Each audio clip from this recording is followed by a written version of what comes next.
Hey, I'm Remy Devaux. I'm co-founder of Punkcake Délicieux, and we made Shotgun King, the final Checkmate. At the time of recording this, we've made 17 different games. No, 16 actually, and we have a 17 on the way. And yeah, we just make a lot of games. We used to make a game a month, now we mostly make a game a month.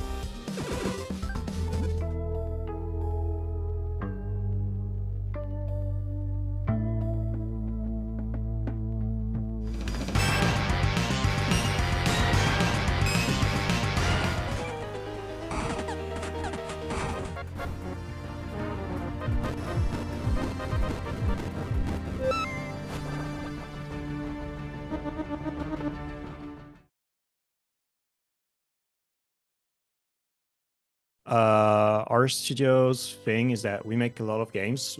We used to make a game a month. We mostly make, like, we're planning to mostly make a game a month in 2024 still. But you release it in intervals? Well, that's kind of the idea, but that's how Sockpop does it. Because Sockpop they also do this thing of like monthly releases, and they each take a turn to release a game. That's what we wanted to do with Benjamin, but the thing is, I take care of like marketing and like our game engine and all of this stuff. So in the end, Benjamin ends up making more of the games. So he actually like has to make games in a month, or like only a little bit more than that. Um, but it is still very rare that we actually spend only a month on any one game. Yeah. Are you doing this more of as an hobby or self-expression, or is it like a combination between those and profitability? Like, is this your livelihood? It is our livelihood. Yeah. For me and Benjamin, it's what we live from. Um, we're we don't necessarily want to get rich. Like we're not doing this for the money. We're doing this because it's what we want to do. And like, yeah, we love making games and we think it's great, like form of art. But I've seen that, like, I really wonder how we, because this is a very different business model, if we look at yeah, it that way, than anything that is currently recognizable in the gaming industry. yeah. Um, so I wonder what makes it profitable, because each individual game, I assume, doesn't necessarily gives a lot of traction.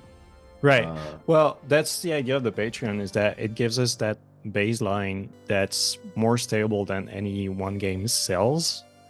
Um, so the Patreon will give us that money that we'll get for any game anyway. And then we get the money from the actual sales of the game on itch.io and on Steam. That's still not, like, at this point for us, it's not enough to pay 3 people. But Shotgun King is by far our most popular game, and it's sold a lot. And so right now we're mostly living off the money from that game. Shotgun King wasn't developed in a month, right? It's a longer story.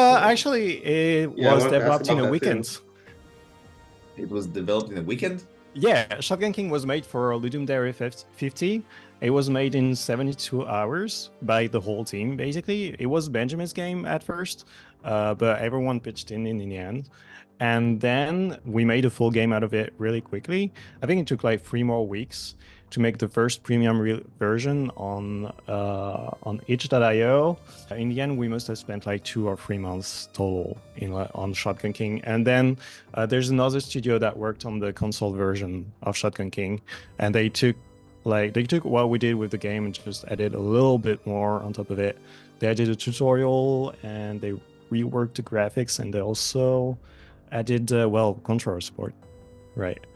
And yeah, and we're about to get that back into the PC game like this month. I thought that Shotgun King was different than your other Oh yeah, releases. it's not. Yeah, I feel like there's an interesting discussion, like spectrum that me and Ido have been facing throughout these interviews of hobbyists, indies, and triple A's. In a sense, it's the many motives of making a game. In your case, it seems like you're making them with a financial goal, but with the mindset of a hobbyist, in a sense that uh, how often do you think of an audience when making the game? of the audience? And how Well, much do you think about the game that you want to make? And is that dilemma something that happens? yeah. Well, it always starts from the game that we want to make for us. And then I guess we do think about the audience a little bit towards the end, right? And especially as we start doing some marketing for the game. But I mean, it also depends on the game, right? Because as I said, we're just gonna make the games that we want to make. And then if we think that a game has like a lot of marketing potential, then I guess we'll do more of an effort to like make it palatable to the audience that we think we can reach. Recommend students do. Yeah, actually, make small games. Like make small projects and try to make them look good and be fun to play. And you can get experimental. It's always fun, but really focus on making games that are kind of impressive for how just finished they are. Basically, like make a complete game that you could buy for like $1 or $2, right? And then I think, in my opinion, that would really help you get hired if that's what you want. Or if you want to go the indie way, which is honestly kind of risky when when you were students just like a few months ago. But if you want to go the indie way, having the experience of making finished games is really important, even if those games are really small. It's such a difficult skill set to master, to finish a game, market it, do support for it. It's something that you don't often get the chance to practice for. So yeah, I think it's a really good exercise. How important do you think it is to build a community before release, like before a game releases? It's pretty important. Yeah, it's pretty damn important. Like Discord is a great tool to do that. It's great, especially because you can interact with the players and they're really receptive to that. But yeah, it's really important because, well, if no one knows about your game before you release it, you'll release it, and no one will buy it, no one will play it, and the thing is that momentum that you need before your release, it's really important. It's hard to overstate how important it is that when your game comes out, it has at least some interest already, because otherwise it's just much harder to get that interest afterwards, right? After the game is out. And because as soon as the game is out, like a week later, the game is old news, right? And it's just that much harder to get new eyes on it. Have you thought about? Do you recommend newer devs? Do you recommend people go early access as opposed to just marketing before release? No, not necessarily. What I hear about early access these days is that you have this impression of having like 2 releases, right? Because you have this first early access release, and then you have the full release, like maybe a few years later. And the thing is, especially as far as press is concerned, and like streamers and people like that, there's only one release, and it's either going to be the early access release, and usually that's the one that matters to them, or if the early access release is like understated, kind of, press will just cover the full release. But they will very rarely cover both releases, right? And the problem is that when you go into early access, you're doing it because your game is not complete. And so the first version for the early access is not the one that you want the most people to see, right? But then you're also going on early access because you want to sell the game and you want to make some money from it. So you do need some people to see it, but it's really, really difficult to like just get some and not all the people, right? Like not all the potential people that you could have for the final full release. So I feel like early access is just difficult to navigate right now. You can do it, but if you're gonna do it, you better have something that's already very solid when you get into early access. If they saw themselves, considering they were like a group of friends working together, if they saw themselves as a company, or Right. as like creative individuals breaking grounds, making games, fuck the system. Uh-huh. Uh, how do you see yourself? Um, I would say we don't see ourselves as a company. We do see ourselves as, I mean, I was gonna say as a studio, but to us it's different. Like we're not, obviously we're not a big company. We have no intention of becoming a big company. We just want to be a small, yeah, a small team making games, and that's really like our goal is just to make the games that we want to make and make lots of them. So that's the way we see ourselves, like game makers, basically. Just people who make games and are trying to sell them. And yeah, we'd like to say fuck the system, and we occasionally do, but uh, but yeah, I don't know. It's just we don't want to do things the same way everyone else does. We're kind of forced to in some ways because obviously we do need the project to work at least somehow. Okay, so there are two. In my view, there are two ways to look at any given project. There is the this is a very personal project, and I want to do it because it's emotionally significant to me. And then there's the I want to finish this because I think it's funny or I think it's cool, and I don't really care about it. Like, if you understand the Yeah, subtext of what I'm saying. I think I get what you mean. As I was saying earlier, we do care about the games that we make because like we make the games that we want to make. I feel like there's always a moment that comes when you make a game where you're kind of getting demotivated. You know, you're in the thick of it, and it's hard to see that the game is actually worth making.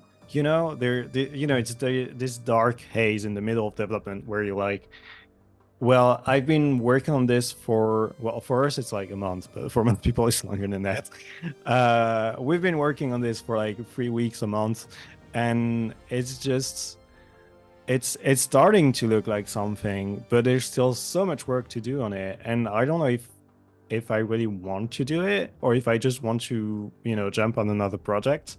But in the end, we also want the games to be finished. Obviously, because we have this structure that, requires us to finish games and release them, but also because that's what we want. How are you with deadlines then? Like, We're really bad. It's funny because you release so many games, and Yeah, but that's also the thing, right? We're trying to make games fast because we know like we're really bad at this. Like we're pretty terrible with theater creep and stuff like that. Like we'll get some ideas and it'll be very difficult for us not to indulge in them. And so the monthly thing really forces us to finish the games well, yeah, like fast enough, right? But even then, like it's at on the one hand it does force us to go faster, but on the other hand we're still giving in, we're still indulging in ideas that we have, and we often find ourselves delaying a release because the game just doesn't feel like it reached the potential that we can give it. a bunch of games start development and like get somewhere in the middle, but a lot don't finish. Yeah. And then like the studio disbands or something. Yeah. Why do you think that is? And like, what do you think you're doing that's preventing that? That's not like, so that's not Okay. happening to you. Short Yeah, development cycles.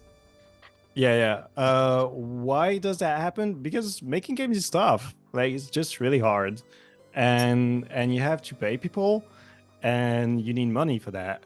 And if you don't have money, or if the way that you were planning to get money falls through, right? So, for example, there's this studio that I know. They're making a game. They've been working on it for like a little less than a year, I think. And right now they're looking for a publisher. And the thing is, they need a publisher because if they don't get one, they can't pay their team. And if they can't pay their team, then they'll have to give up on the game because you need money to pay people and you need people to make the game. So like right now they're looking for a publisher, and in the meantime they're having to do contract work. But if you're in a position where you can't do contract work because you don't have the skills that are really needed by people at that point, well, then again, you just don't have the money and you can't really do anything. Do you recommend, if people want to just like have full control, that they work a part-time job and then develop games throughout the rest of their week? I think that Or can would be you a good recommend idea. Well, I think that it's really important when you make indie games to have the resources to fail, to have a backup plan basically, and to you have to be in a place where if your game doesn't work out, you will not be homeless. You can keep on living and you still have a level of comfort. So I do think that working part-time is a good idea. If you can, you can also do the route of like working a full-time job until you have enough money to, work on your own project. Yeah, but it's then up to you're you. falling into the risk of I'll just stay here a bit longer, or opportunities fall. Yeah, exactly. But yeah, I think what's really important is that however you go about it, just make sure that you will have the time that you need to make your game, and once you're done with it, if it doesn't make any money, you have to know that you're not going to be screwed basically. How do you slay the spire? I don't know. I had another good question pop up, which was, what do you think makes a game marketable, and should people even care about that? Okay, so I will start with the second question. Should you think about that? That's really up to you. Like, I know that some developers do think about that. Like, maybe not necessarily first and foremost, but they think about it a lot, and they're not gonna get into making a game if it doesn't have any marketing potential whatsoever. But it's really up to you. Are you making a game because you believe in your idea? Or are you making a game because you want it to sell and you want to have millions of players? But also, it's important to remember that if you think, like, if you have a game idea because, like, let's say, for example, you see that Vampire Survivor is making lots of sales and everyone is talking about it. If you think it's a good idea to make a Vampire Survivor-like, at that point, you have to realize that you're not the only one having that idea. You're not the only one noticing what's happening. And so in a month or two, there are going to be an onslaught of Vampire Survivor likes. And do you want to be part of that? Right. So I think all that is important to keep in mind. Now, what makes a game marketable is also hard to define. I do think it's important to, like, I think it's good if your game fits a niche. So for us, Shotgun King did that with the chess niche, but like, I don't know what all the niches are actually. I don't know, but just like, you want a game idea that is going to cater to a specific type of people that you actually have a way to reach out to, and that's going to be your best bet.